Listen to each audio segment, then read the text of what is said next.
Well, hello to the future. Gabriel Saint, writer, director, artist, working out of Los Angeles, California. And today we're with Derrick DeNicola having a conversation with Brandan Weathers, writer, director.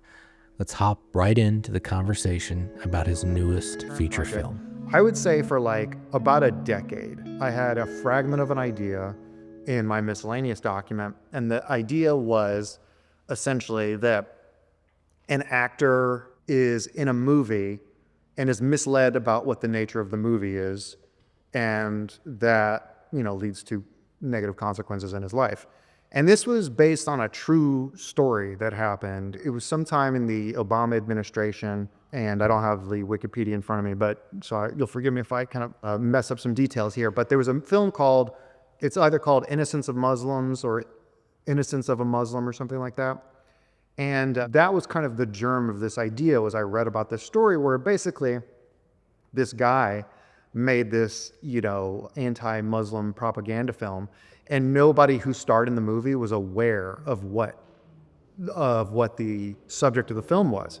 And if I'm pretty sure I'm not wrong about this, but when the film came out, it sparked like worldwide a controversy. It's what led to riots across the Middle East, and I think ultimately led to like the raid on the Benghazi embassy. So, this it may be totally tangential, but we were talking to a director friend. I don't want to say any names because of the nature of the story we're talking about, but he was hired to direct this thing in LA, and it was years ago, and they kept telling him it was a game. He was directing for a game, and they started setting it up, and he got very little about it, and he just got script. Everybody got size, and he was setting up the shots mostly, didn't even get them too much to the story. And it was like a courtroom drama, he guess is what it felt like. And he was talking to people about like, hey, this doesn't really seem like a game. What kind of game? It's like for a video game. I thought it was a commercial for a video game or something. yeah. And he was saying like there was particular actors that were playing terrorists, and they were at court, and they were like judges and jurors, and and he'd come to find out that it was a FBI war game training video. Wow. He was shooting. That's interesting. And everybody just got a little bit of information. He was young and just trying to cut his teeth in LA, and he was directing a little bit, and he saw that it was a directing project for somebody for games, but he didn't realize it was a fucking CIA war game. Yeah, I wouldn't say that's tangential at all. I mean, that's very much in tune with this event that inspired my script, and also my script itself. I mean, that sounds very similar to some of the events that we have in our story. So anytime anybody talked about this story in the news, they always showed the same picture of this actor who's in the film. And he's I think he's dressed like Jesus, kind of. I haven't seen the film, so I don't know. But it's just, and considering it was a global story, I just remember seeing that actor's picture and thinking, this poor guy had no idea, what he signed up for. And still, like the same story, our buddy was saying that these actors that he saw 20 years ago when he did this project, he was like, I see them everywhere on CSI. Yeah. They're still playing those terrorist roles that they were playing in those FBI games 20 years ago. So like the FBI's internal videos have the same terrorists that are on CSI. Yeah. Yeah, I'm not surprised it's not, or I should say I should be surprised. I am surprised it's not a more common story. I think part of the impetus for the kind of inspiration of this was having shot my own film in 2014.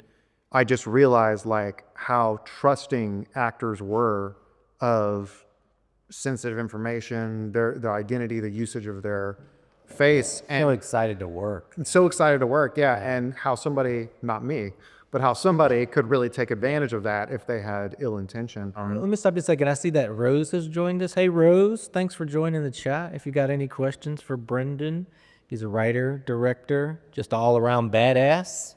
And thanks for joining us. Rose is from Texas. Tell us how the weather in Texas is.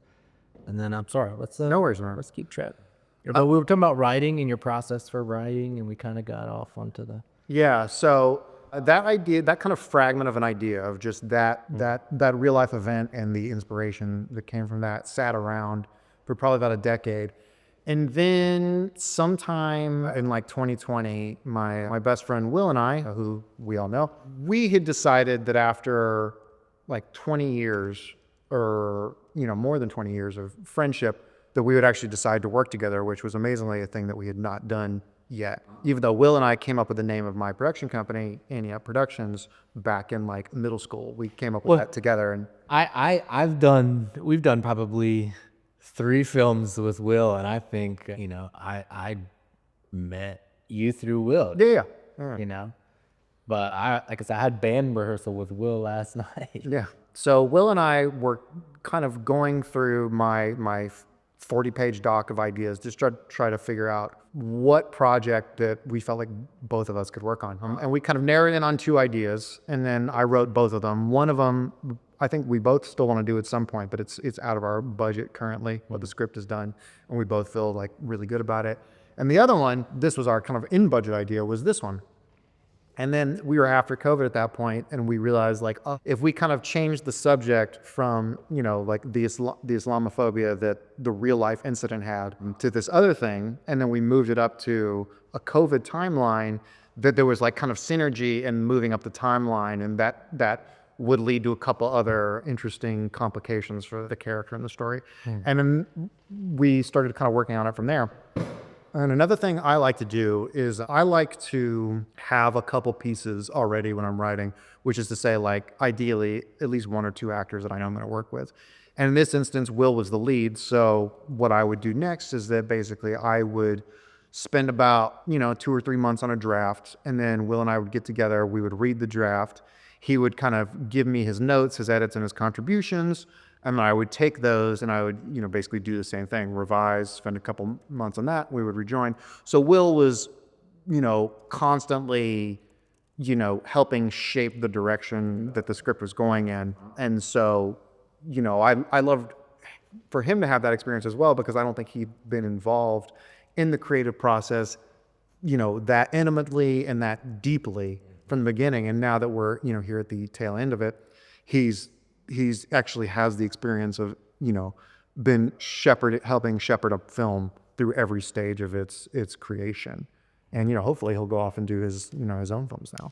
I mean, happy as I am to work with him again, I just love to see him kind of move in that direction. Yeah, very cool. Rose has a couple questions if you want to check out a couple. And one of them we kind of touched on. She was saying, what usually causes your inspiration to write? Or like, how do you come up with the idea you want to have written? And we kind of touched on that a little bit. Yeah, I can summarize it briefly, which is just to say I just find things that interest me, and they can really come from anywhere. They can come from news events. They can come from other television shows or movies. I mean, sometimes I'll be watching something and there will be some character who has like one line in the background of the scene. And I'll be like, but what if this whole story was from just that person's perspective? Yeah, and how would that, change? And so, yeah, it's just whatever seems to interest me, whatever kind of ignites my imagination, stories that other people tell too. And of course, real life things that happen to me as well and just kind of stick with me over time. Another question she asked is, what has been your longest project? Longest. I mean, I guess this one, because if you go from the moment the seed that was the original idea is to where we are now, in the edit, I mean, it's more than a decade, Wow. So. Wow. And we always say, man, when you hop in on a film, it's like, I hope you love the idea, because you're going to be working on it for 3 years at the least. At the least. Yeah. That's like best case scenario. Best case scenario, 3 years. So Yeah. I say, how good is this idea? Are you willing to be married to it for 3 years? Her next question was, what was a fun memory from your work that you have? This entire production was fun. I mean, we really hit, I would say, like every green light that we could hit. I mean, every opportunity where we needed to get lucky, we got lucky. And it constantly felt like the universe was giving us every, flag and green light to go ahead and just keep going. Everything that we asked for, we got. I mean, that was never more apparent than very early in the process when we were doing the script, and I happened to be rewatching Insecure, and a mutual friend of Will and I's named Neil Brown Jr. is a recurring co-star. O'Neill. You know, and Insecure. And as I was writing the script, I was like, who would be great for this one small part that we have is Neil. And, it's Neil's the lead on a SEAL Team, which just wrapped up its, I think, 7th and final season on, I want to say, CBS. And, so this is very much below his pay grade, and he did not have to say yes at all. But I was like, well, we can have Will ask, and because Will's closer to him than I am. And the worst thing he can say is no. And he immediately said yes. He's like, I read the script twice. He's like, I'm in. And that was kind of our first green light. And then that proceeded to happen. Like I said, every stage where we needed to get lucky, we got lucky. We needed this one location, we got the location, and we got it for free. That kind of thing just kept happening over and over and over again. And so the whole process was really fun. Honestly, it would be hard to pick a single moment just because I really loved the entire experience this time. Wow. Very cool. Rose was responding that when you're talking about like seeing a character in the back of a film and like designing a whole new film about a background character, she would say it reminded her of a film like Maleficent, which is like a fairy tale from the bad guy's point of view that maybe wasn't a story that you saw initially, but that somebody's had that kind of reaction that you did. Like, let's take this character from the background cliche and move them to the foreground. Yeah, it's the type of thing that's been done before, like Rosencrantz and Guildenstern or what's the Grendel and that kind of thing. Yeah. Well, I have a question because, like, Yes, you're in the front. after writing for so long, you probably gain a sense of your own, like, oh, this is my sensibility. These are the kinds of subjects that I attach myself to. These are the things that interest me. Has there ever been something that has come out that you wished, like, I wish I had wrote that, and I wish I had got to it first? Oh, sure. I mean, one thing I tell people too is there are certain ideas that are just out there in the ether, and some writer is going to be the first to grab it, but 20 other people would have had that idea. That happens to me all the time. Like, I've had so many. Dude, I know the feeling because me and Derrick will say, we got an idea. We were talking about you got to find a story you love because you could be with it for 3 years. As soon as we nail it down, we're like, how long till we see a billboard? Yeah. You know what I mean? Yeah. I mean, I think I saw one pretty recently. I can't remember what it was, but my most notable example is that for years, I always had the idea of doing, essentially taking kind of the Rashomon mechanic that film has of these switching perspectives and applying that to a comedy, because I was like, it would be great because you could essentially revise jokes. Like, you could have one story told 6 different times and you could revise jokes. And then basically you'd get to repeat a joke, but each time just put a little tweak on it that changes the nature of the joke, but still kind of keep the joke. And I was just like, that whole Rashomon thing would be perfect for a comedy. And it hadn't really been done before. And then one day I saw Sunny do it, and that was about kind of like 4 or 5 years after I had that idea. They had an episode where I think there was like some party and they kind of went through it a couple times. It was not so close to mine. And first of all, also what we were talking about is like a mechanic. We're not talking about like a story. But I did write a full script using this mechanic about a party and kind of like a teen comedy type thing. And then using this mechanic where you would switch characters and then kind of like almost the genre and nature of the story would shift for that person's perspective, but it's still the kind of the same basic story of this party. That script was called After Party. Cut to, and this is the most insane thing to me, is that somebody not only does that idea, but has that exact same title. Yeah. Like, the title was not even related to the concept. It's got to be suggestibility. It's like there's writers looking for ideas like we are, and your mind's a mixing board, and they happen to run upon the same Ingredients. One time I was painting full time, and I was conversing with this other artist who was painting in LA, and I was just trying to get some tricks of the trade for painting and selling art here in LA. And I just watched not Reno 911, but it was the other fake cop show with the guy from SNL. Oh, Brooklyn Nine-Nine?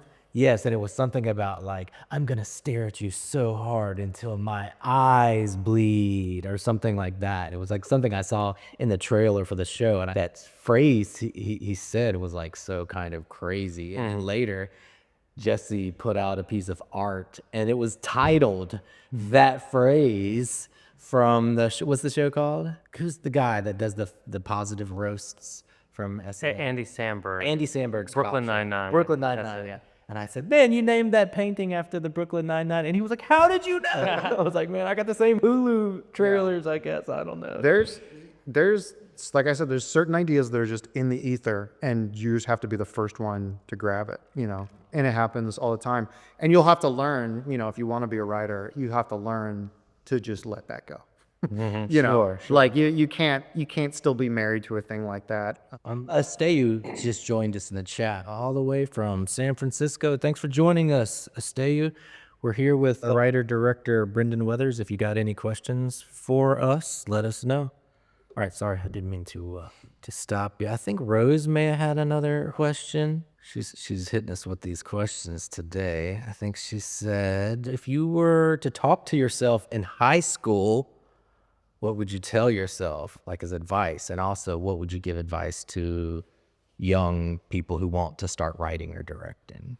So I'll hit those differently because they're different. If I would give advice to just myself in high school, I think I would just be like, just kind of focus on your craft earlier and more diligently. And Earlier, you mean like earlier in your life?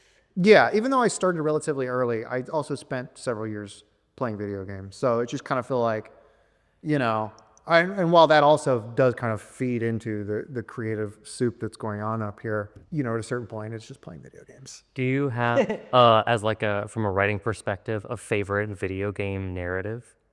Like, for instance, like I'm a big Red Dead player. Red Dead's great, yeah. And they have such these wonderful storylines and characters that people still talk about even after it was released in, 2019 or something. I mean, I have tons. There's some good stuff out there. I mean, I think probably, and this is like kind of an uninspiring answer given what happened, but I think the things that The Last of Us 2 in particular does are kind of astonishing on a storytelling level, and also something that you could really only do in video games. And it'll be interesting to see how they adapt that to the TV show. And I won't get into spoilers about what that means, but there's a narrative trick that's pulled in the game where you essentially have to, again, no details, but you have to view your own actions through the eyes of another person. And it's the type of thing you could only do in a video game.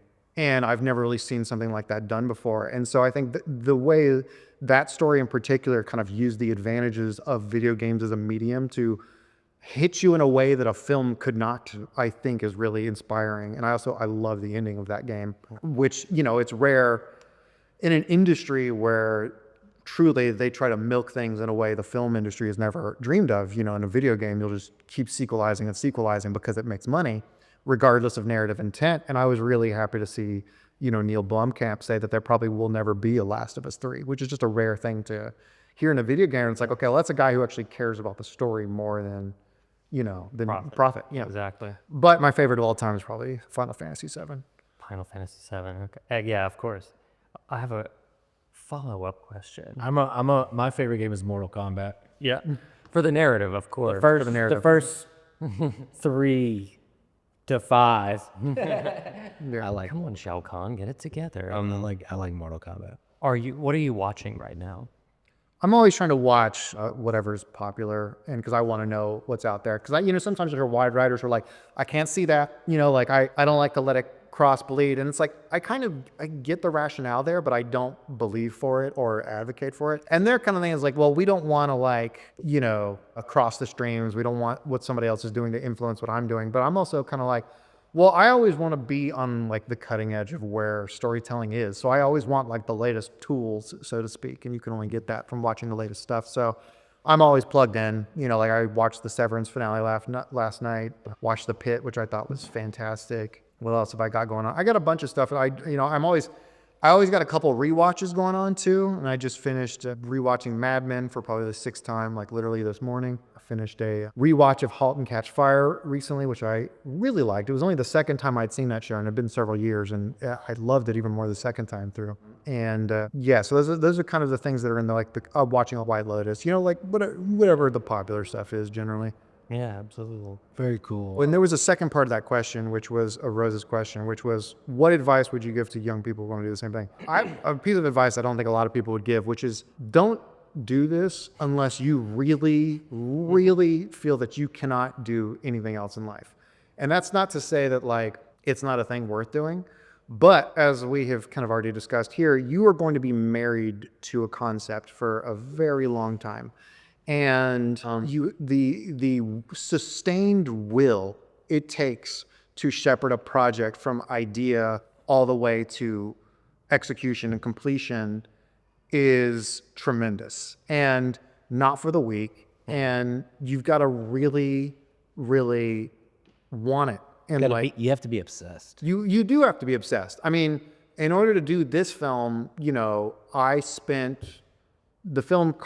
budget was around like 28 grand, and I did not have any financiers. Like I spent that money myself. Like, so what I would say to somebody is like, if you've got the connections, God bless. I'm not going to tell you that your film is less worthy because you had access to capital that I didn't. But assume you don't have that capital.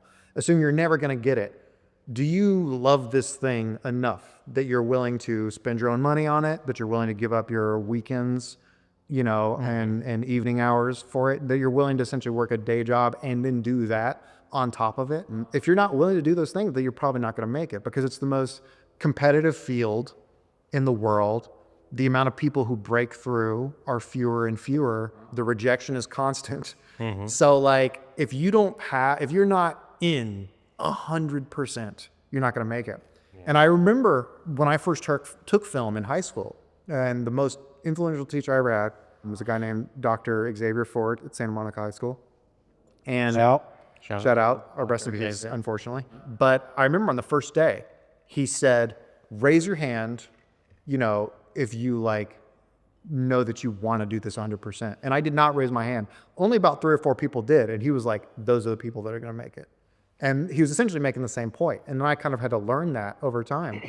And ultimately, I would say that I do this because I cannot conceive of a version of myself that isn't doing this. I can't live with myself as just somebody who has a nice job and then gets paid a decent amount of money and gets to play video games, all weekend. Stay says he went to Santa Monica College when he lived in LA. Nice. It's a good school. Yeah, I've often thought of that. Of well, if I weren't writing, what would I be doing in my free time? And I look back and I just have notes just full of ideas, and just all of my free time is already consumed with narrative and storytelling. It's the thing that it's the thing that I fall back on in my free time, how I would want to spend it anyway. Yeah. Another thing, I agree 100% when you're saying, hey, if you don't have to do this, if you don't feel that deep need, to me, it's, am I waking up in the middle of the night thinking about it? Cause I will I got an idea and it's 4 a.m. or I'm in the shower and I'm thinking about I'm constantly thinking about creative process. And if I'm not doing it, it just builds up all these ideas in my head. But I do think that there are certain people that maybe have children and have a full-time job and that aren't necessarily trying to have a career as a writer or an artist, but are maybe looking for a way out of reality every day. And sometimes it's through a self-expressive process like writing. And they may still have the urge and the aching in their heart to be creative. And at the same time, they're like, hey, I'm not willing to sacrifice my whole life to be a writer.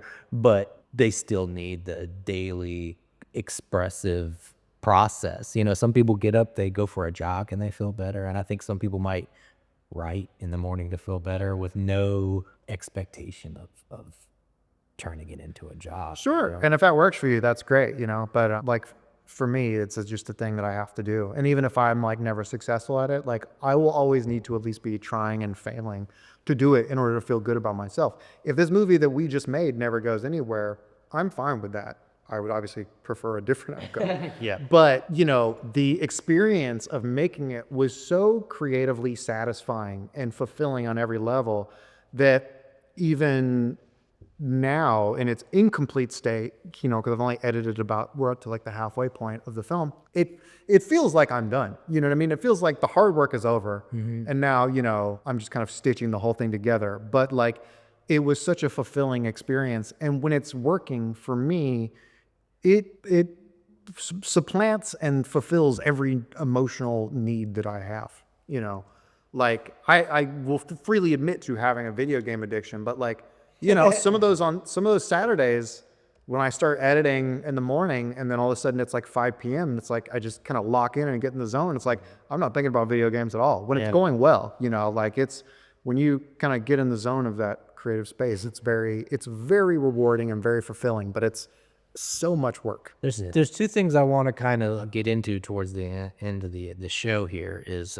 number one, I'd like to talk a little bit about the video game that Derrick and I are currently writing and producing. It's our first Oh, cool. video game, and we're looking for, it's our first time, and we're cutting our teeth, and we're looking for all kind of input. And the fact that you're a writer, director, have worked with us, like giving us amazing creative input on our scripts in the past, and you're saying that you have this addiction to video games, and we would love for you to take a look at some of the stuff we're doing with this game, like you have in the past. Sure. Script, and you might really take to it, man. One of the things that we've really loved about it is like you don't have to go to the locations or get the props. It's more about finding game developers to help create these things in the box, instead of pointing a camera at it. It's kind of been like the story is king rather than the camera kind of situation. Anyway, it's been a weird, new, eye-opening experience, right? Yeah. For a game, and it's almost like when you get with writing a film, you're like, does this feel convoluted?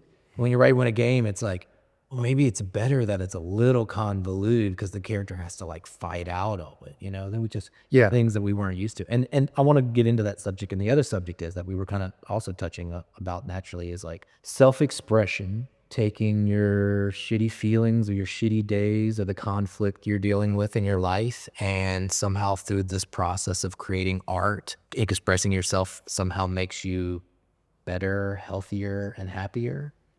Oh, yeah. I just want to talk a little bit about those things, like just connecting film, and let's talk about the games a little bit, just the connection between gaming and films and story and stuff like that. Well, so I've never had there was a time I used to work at a video game studio and I did a couple concepts and like dialogue and character for them and stuff, but nothing important. Well, I'm just being real about the nature of the game that it was. Hoping his coworkers are not watching this podcast. But it's a different medium, and as an adult, I've never really had any like desire to work in that medium, particularly watching. I mean, you want to talk? I'm telling people don't get into film unless you want to experience a lot of rejection.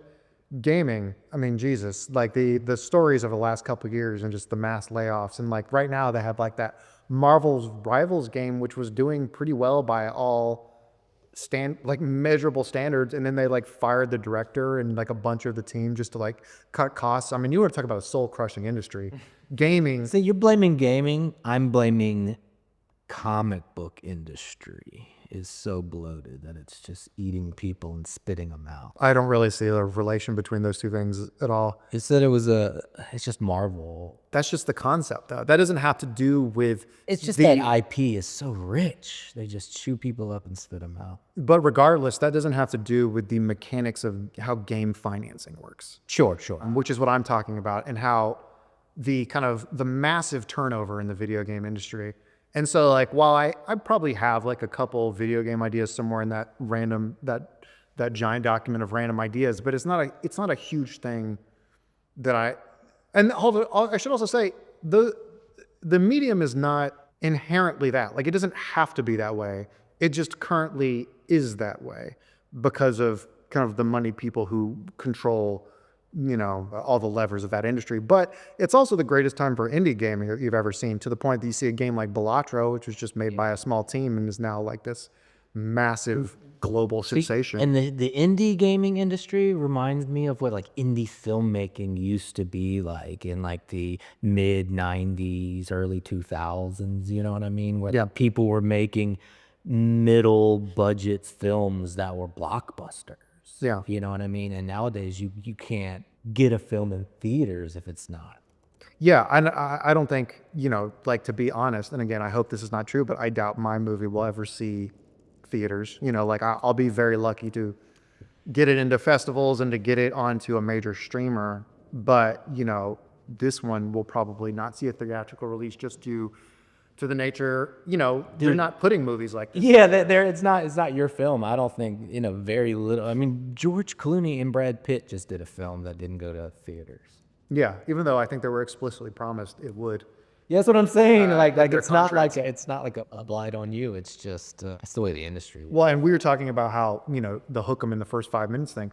I'll tell you right now, as proud as I am of my movie, it does not have the hook in the first 5 minutes. There's still time. There's still time to make that edit, my man. I would rather make the one I want to make first before commerce forces Yeah. me to make it into something else. That's what you got to do. You can still make both of them. Yeah. You can still do both edits. I've heard stories about, filmmakers showing the edited hot first 15-minute pitch, and then when it comes time to like get the project deliverables to distribution, they just deliver the one they want, and then production, it's like too late, so sad now, I guess. Yeah. But so let's talk a little bit about maybe like self-expression and like mental health and the way like going through a creative process, like how that's connected to kind of things like that. You know what I mean? It probably differs per person, but for me, they're all intertwined. Like, I mean, you mentioned like jogging for an idea earlier. I found exercise to be a very important thing for my mental health generally. Like, I got into it for vanity reasons and then realized actually mentally, I just feel a lot better doing this. And so now it's kind of the chief motivator for me doing it. I think that that's a thing that artists always forget. Like they're so in their head, they're so about their thoughts, and they forget how important their body is. Yeah. Like they'll treat their paintbrushes with kindness, but they forget that their body is the fucking main tool. Your body is the main paintbrush. Yeah. Well, and they're having just finished rewatching Mad Men. There's a thing that Don Draper says through the course of that series, which is like, he tells, I think Peggy, he says, think about something intensely and then just like walk away and just leave it. And then he's like, and then later the idea will just kind of emerge to you. And I have found that to be incredibly true. If you spend a huge amount of focus on an idea and then you just say, all right, I'm going to take a break. I'm going to go to the gym or whatever. And I promise you, it may not be right away, but the problem you were trying to crack will literally just float up to the top, at some point in the imminent future. And I think exercise is probably like a key piece of that. It's that famous story about the I think it was Euclid, was a mathematician who was trying to figure out this math theory on displacement and how to take the difference between density and weight of gold, and he couldn't figure it out. He was working on it for weeks, and his wife kept telling him, "Go take a bath, you stink. Take a bath. Nothing matters. Just take a second, take care of your body." And he went and he got in the tub, and when he sat in the tub, the water raised. And he was like, displacement. I can figure out how dense gold is by putting it in the water. And the story was he ran through the streets screaming, Eureka! I figured it out. And that's why people say Eureka.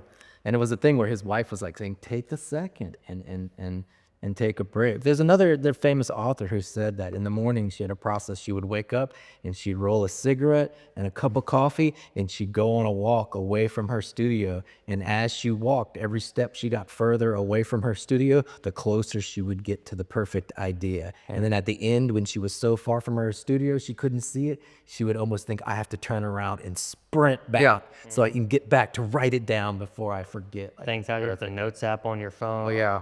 And that's key piece of writer everywhere. Write down that idea as soon as you can, as fast as you can, because you think you'll remember it later, but you won't.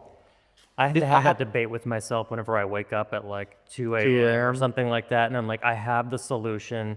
Do I roll over and risk waking everybody up and like scribble? And it's like, always yes, because I will never remember it in the morning. Well, and that goes back to what I was talking about my process being organized in chaos, is that you write down the idea when you have it. That's why I don't need to write 9 to 5, is because I write down the inspiration as it comes, and then later I just essentially organize it. Yeah.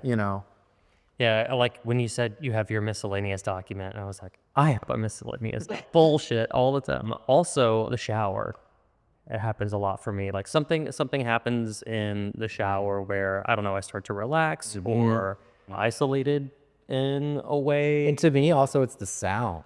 There's something about that Perhaps some sound. kind of sensory deprivation, you're locking out all other senses. I have terrible tinnitus, so I'm always hearing like wee in my ears. In the shower, I don't hear it because all I hear is the sound of the shower, And like sometimes that calming effect, like removing that sensation. It's like, and there's something about, I hate to use religion as a parallel here, but like prayer. Like when they used to say, kneel down at the foot of your bed to pray to God. And I've heard people say outside of like that kind of religion that like giving praise or having this thought process of this creating evocation area, like whether it's your shower, the foot of your bed, wherever you're sitting, you start to create like a funnel into the ether. Yeah. Like the more you sit in that moment, and this is where your creative process happens, the more the ether will open up there and deliver you those ideas. And I know it's kind of metaphorical and hyperbolic, but on the same sense, like if you sit at the foot of your bed every day and this is where you kneel and pray,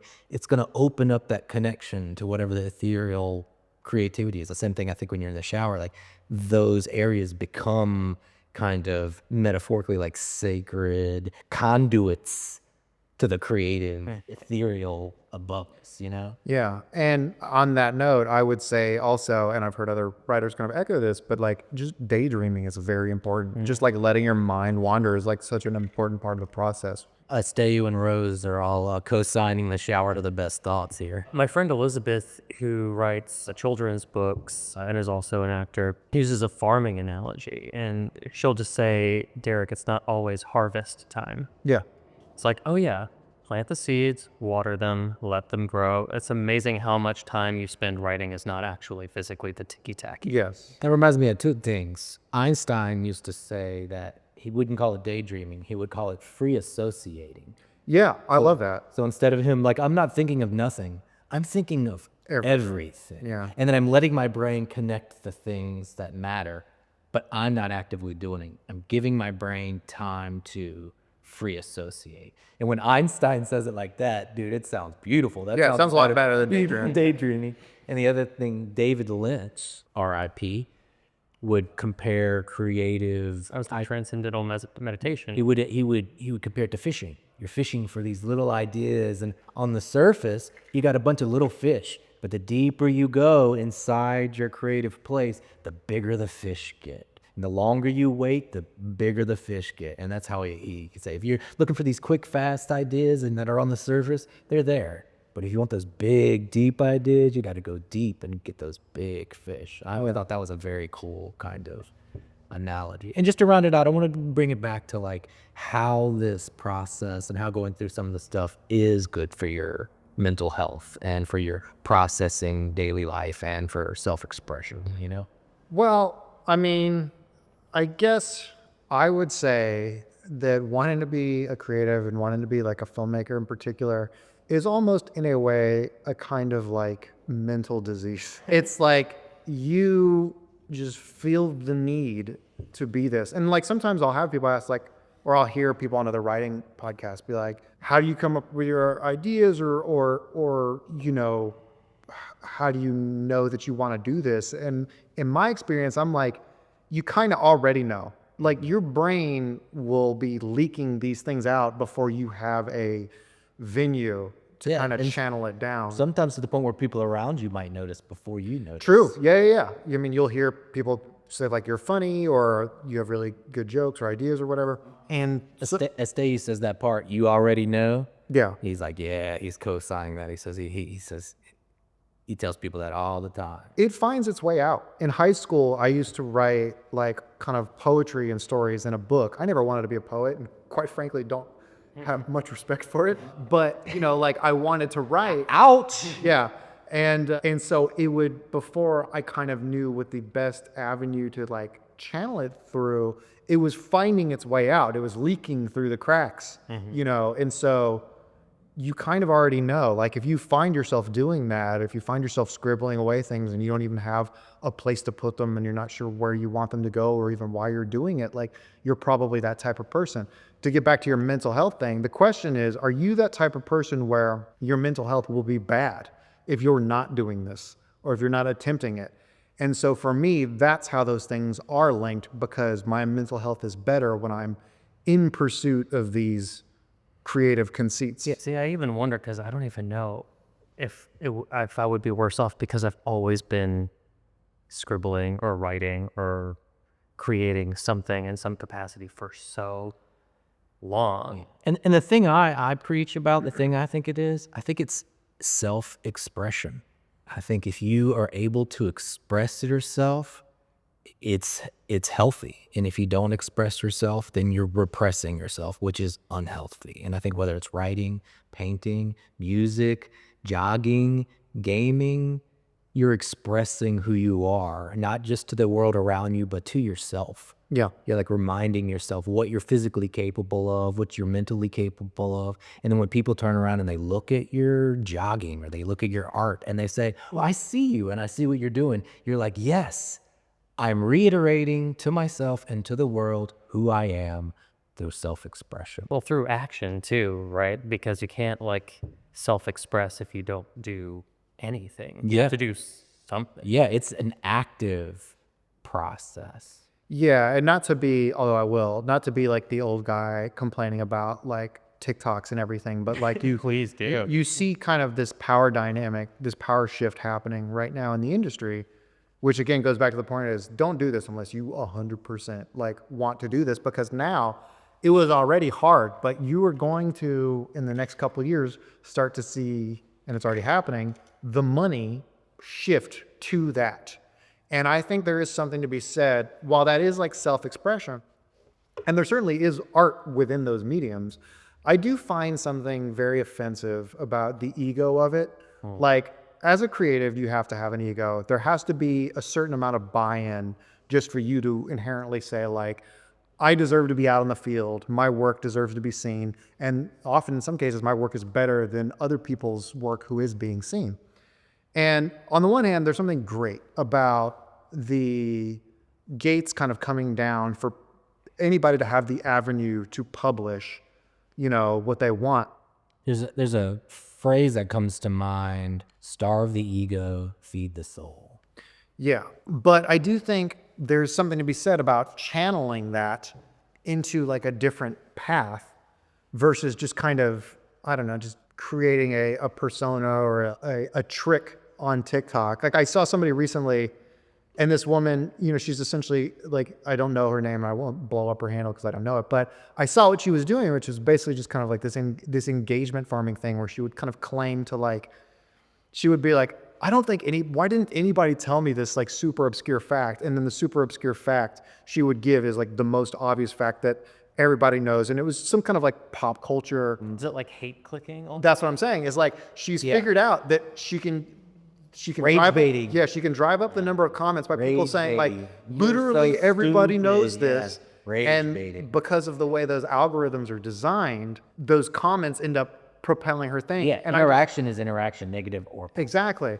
And that's why I said, like, there's something to be said about the nobility of, filmmaking, which is like, sure, we all want to be like seen and valued for our work, but we're at least like channeling that into a thing that can kind of exist outside of us and kind of can be interpreted and enjoyed by people who don't need to like see us, putting our face up on I think the reels. and that's why the main capital in social media is authenticity, because so much of it is like hop on and do this thing that everyone's doing, and none of the algorithm is encouraging you to be yourself. Yeah. But humans, they latch on to people who are authentic and being themselves. And there's the dichotomy of doing what everyone else is doing while being yourself authentically. Yeah. And that's kind of a strange juxtaposition. Well, on that note, too, that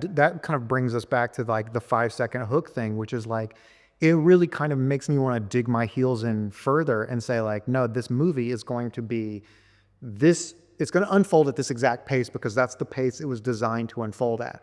If we put the big, exciting stuff from the middle of the movie in the first 5 minutes, then the whole thing falls out of balance and it doesn't work. And like, while I understand the mechanics of why people, because of the way attention spans are now, why you need to hook people in the first 5 seconds, I'm like, well, what if I don't want this to be for that? Yep. What if I want this to be for the people who, Knowing your audience. yeah, like I don't need it to be a global success. I just need it to be a success with the people who appreciate this kind of thing, and maybe that's what I'm aiming for. Instead of 1 million fans that kind of like it, how about 1,000 that just fucking love it? Yeah, 100%. And I think, like your point about authenticity is like, I don't want it to go through the same grinder that publishes the same, what I would call movie flavored product that everybody else is Netflix. publishing. Is like, I want I want to kind of get back. I mean, our mutual friend Will sent me this great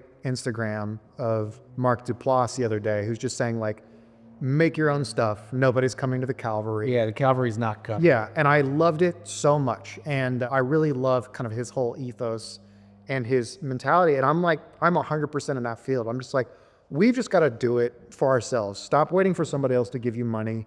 Find the money however you can, you know, make whatever you can, and try to make something unique and expressive of who you are as an artist. Great. And on that note, Brendan, would you like to tell them where they could find you if anybody has some questions that they run across the podcast or some of the viewers here today? Sure. I'm on Instagram at Brandan Weathers. You can follow official updates of my film and anything else I do at Anti-Up Productions on Instagram. I am still on Twitter, unfortunately, at Brandan Weathers, but I'm trying to move everything over to Blue Sky. I'm also at Brandan Weathers.